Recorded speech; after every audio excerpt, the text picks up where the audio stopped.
Hola fanny boys, Scotch Review here, and you've clicked on this video because you're thinking about making the best decision of your life, which would be to quit the cigarettes and start vaping, right?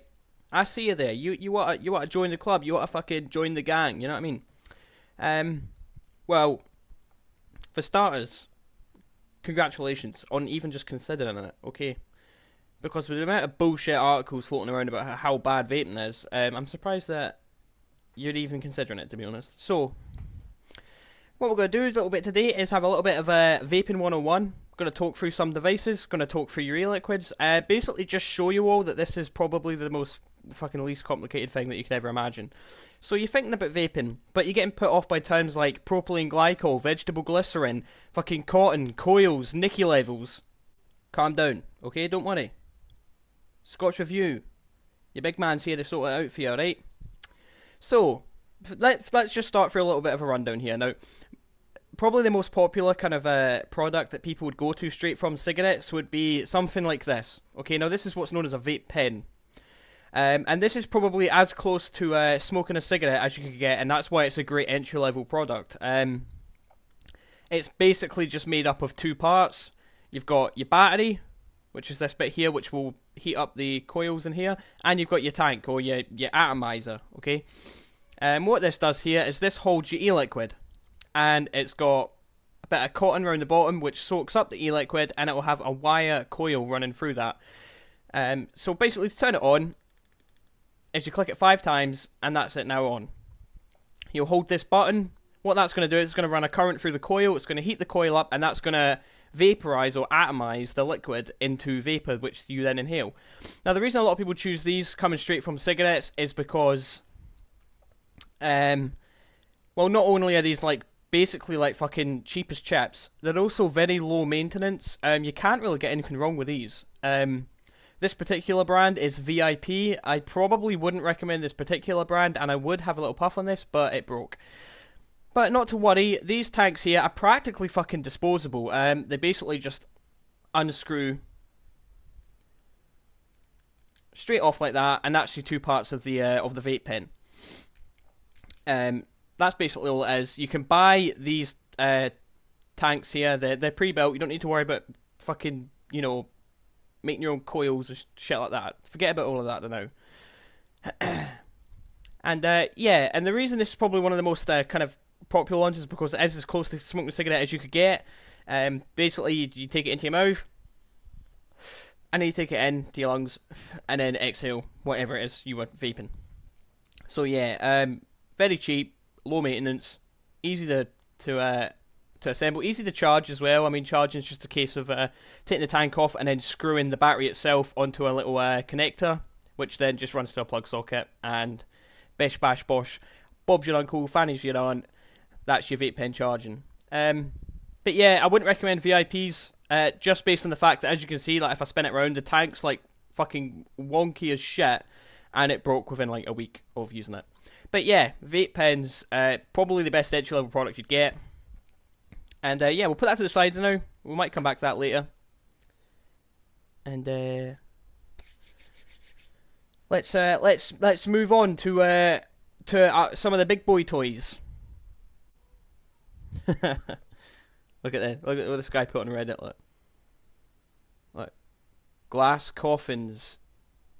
Will glass coffins be a success? Remains to be seen. That's funny. That's real funny.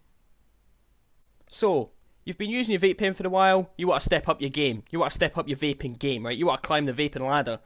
So, you're going to be looking at a tank and a mod. Now, this is basically the same level of construction as what this would be, okay? You've got your main hub here, which is your battery. This is what's going to power the coil. And then you have your tank at the top here.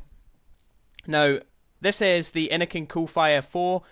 This is a absolutely brilliant starter set. You get the tank, you get the mod, you get an extra coil, and you get the charger, and you're all ready to go. Now, this actually has a built-in battery, so you don't need to worry about getting your own batteries, replacing batteries, swapping batteries out. This is all built into the one unit. Now, the reason that I fucking really highly recommend these is because for the price that you pay for it, the quality is really fucking good. You're getting like it's a full metal finish.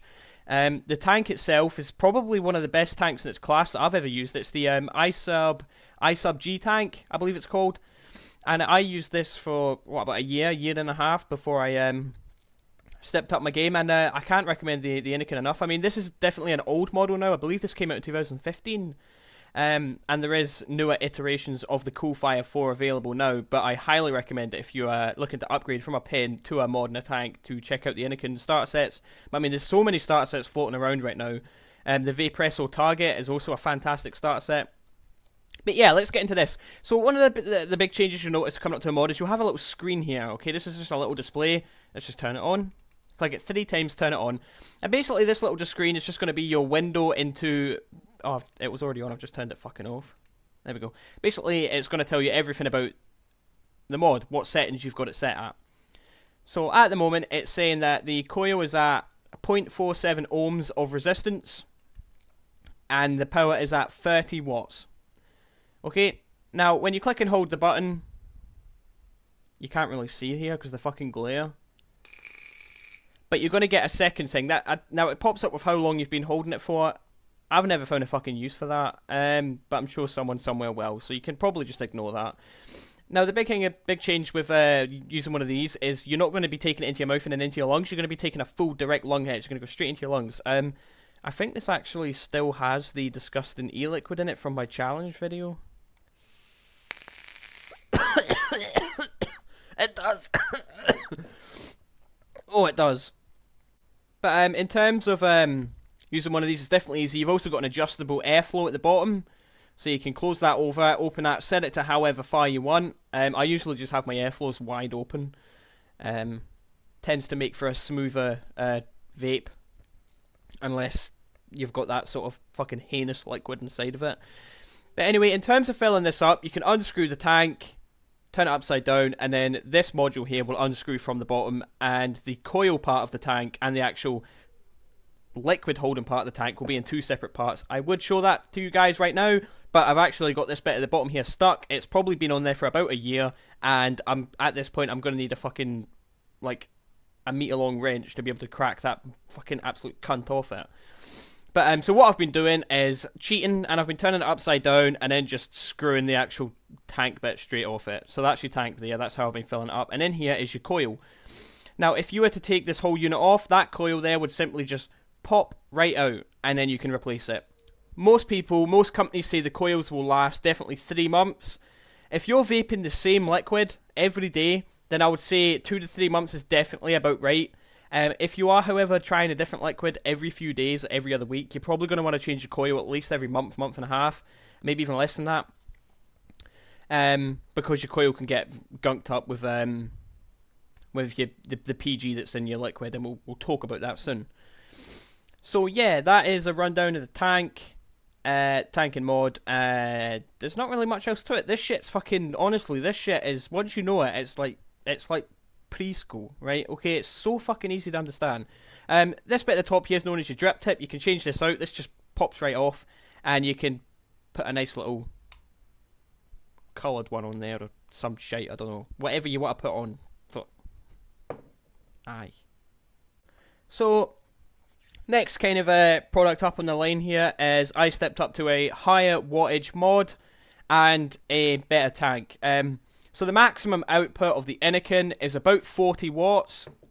That's all you're going to need. You can get plenty of vapor off 40 watts. So this is the Kangatech K-Box 200. I've been daily in this for about a year and a half now, and it's never let me down. It's the actual mod itself. I paid £65 for it without batteries. Some places you can get it cheaper than that, and definitely now, because it's been out for quite a while, you'll definitely be able to get even better mods than that for cheaper. And then the tank there is the Horizon. Is it the Arctic Tech? The Horizon Tech Arctic V8. I always want to say Arctic Tech for some reason. The Horizon Tech Arctic V8, and this has a quintuplet coil in it, so it has 8 smaller coils inside, which basically just means you get bigger clouds off it. It's basically aye. So yeah, exactly the same construction as this one, except with the difference that This battery compartment now comes off. Holding that the wrong way around. And we've got two 18650 batteries in there. Now, these batteries themselves are Aspire. That is the brand. Definitely don't cheap out when it comes to batteries. I said in my last video, battery safeties is a #1 priority, okay? So don't cheap out on the batteries. You know, the last thing you want to be doing is running a mod at like 70, 80 watts and having cheap batteries in there that could leak and fucking just destroy the mod. Or even worse, catch fire. Don't let that put you off. Just don't buy cheap batteries. A lot of people go for Sony's. Sony makes a good 18650s. I went for the Aspires. I picked 2 Aspires off Amazon. I think they were like, what, a couple £1 each? And that's it. Aye. So basically the same here. You got your two 18650 batteries in there. Got your battery compartment. You can just click that back on. And that keeps your batteries nice and safe and inside there. Now, this is the Arctic, fucking went to date again, the Horizon Tech Arctic V8. Now, this is a top fill tank. This means that I do not need to take the entire tank off to refill the liquid. I just need to screw this top portion off, like so, voila, and I can fill the liquid straight in there. Let's just pop this back on. Liquid everywhere. And I've got a nice little custom drip tip on there that I picked up for £1 because, I don't know, I just bought it for £1. It was one of those days.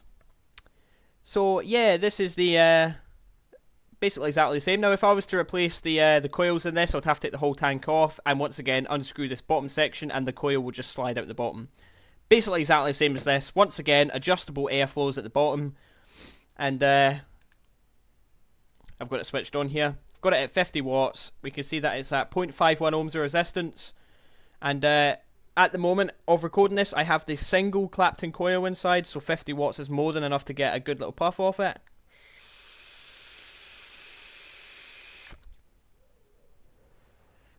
There we go. 50 watt pull. I don't know why I bought a 200 watt mod, because I don't need the other 150 watts. Anyway, that's been a rundown of the devices and the mods, tanks. Let's just see if I've forgotten anything here. Battery safety, tank, mod, coil, charging.